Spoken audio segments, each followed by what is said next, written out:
자, 그래서 이 문장은 너무 복잡하게 생각하지 말고 쉽게 얘기를 하면 AI는 침묵이 너무 길어지거나 또는 침묵이 너무 자주 나오면 당황을 한다는 거.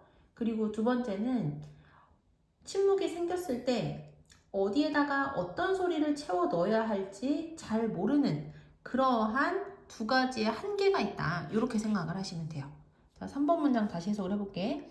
하지만 더 잦은, 더 높은 침묵의 지속 기간과 그리고 빈번한 침묵에 대한 AI의 형편없는 처리에서 두드러지는 그러한 기술적 문제 못지않게 침묵이 몇몇 대화의 상황에서 관련 있는 소리로 채워질 수 있다라는 기계의 추론도 둘 다 어떻다? 중요하다. 그래서 여기는 AI의 한계에 대한 이야기가 나온 거야.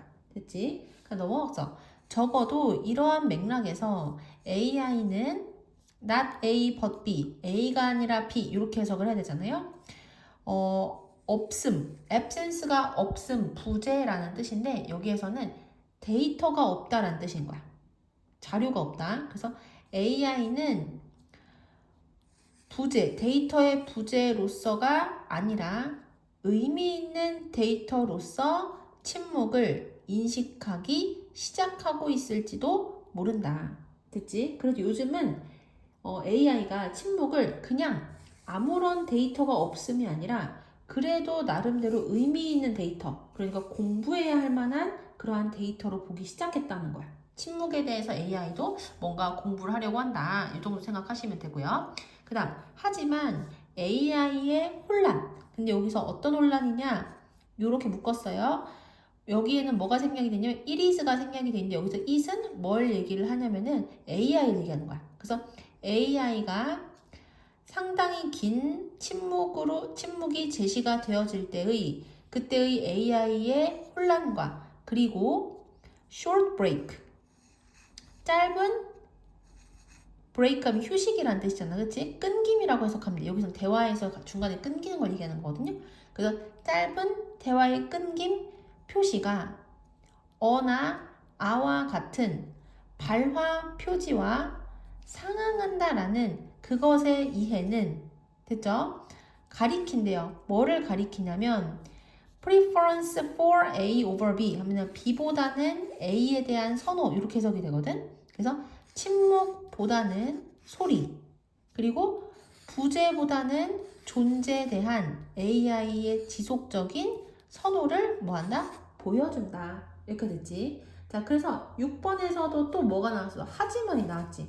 방금 전에 4번에서는 그래도 요즘 AI는 침묵을 아예 없는 것이 아니라 나름대로 공부할 만한 의미 있는 데이터다 라고 생각하기 시작했다고 했지. 그럼 또 AI에 대해서 조금 또 긍정적으로 얘기를 한 거야. 그런데 하지만이 나왔으니까 또 뭐가 된 거야? 부정적인 걸로 또 바뀐 거지. 그래서 5번에서는 AI가 가진 아직도 있는 한계에 대한 이야기를 하는 거야. 그래서 첫 번째 한계가 뭐냐? 일단 긴 침묵이 딱 AI한테 제시가 되면 AI는 혼란스러움을 느끼는 거야. 그리고 또 두 번째는 뭐냐면은 AI는 그 긴 침묵을 못 견뎌가지고 또는 아와 같은 그러한 발화 표지 이게 무슨 표시 그러니까 말 그대로 말 표시란 뜻이거든.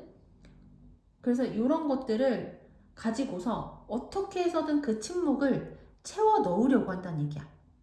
여기까지 되시죠? 그리고 그 얘기는 결국에는 AI는 제대로 침묵이 가진 깊은 의미를 이해한 거다, 이해하지 못한 거다, 이해하지 못해가지고 침묵보다는 아직도 소리를 더 선호하고 그리고 아무것도 없는 것보다는 뭔가가 있는 것을 AI는 여전히 더 선호한다는 뜻인 거야. 여기까지 되시죠? 그래서 여기서 짧은 발화 표지라고 돼 있지. 이만큼 표시.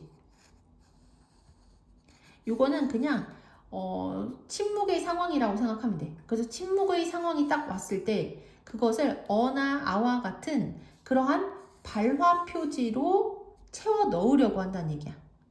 이해되시죠? 다시 해석을 해볼게요. 하지만 AI가 상당히 긴 침묵과 제시가 될 때 AI의 혼란과 그리고 짧은 대화 끊김 표식이 어와 아와 같은 발화 표지와 동등하다고 이해하는 것은 AI의 침묵보다는 소리를, 부재보다는 존재에 대한 지속적인 선호를 뭐한다? 나타낸다.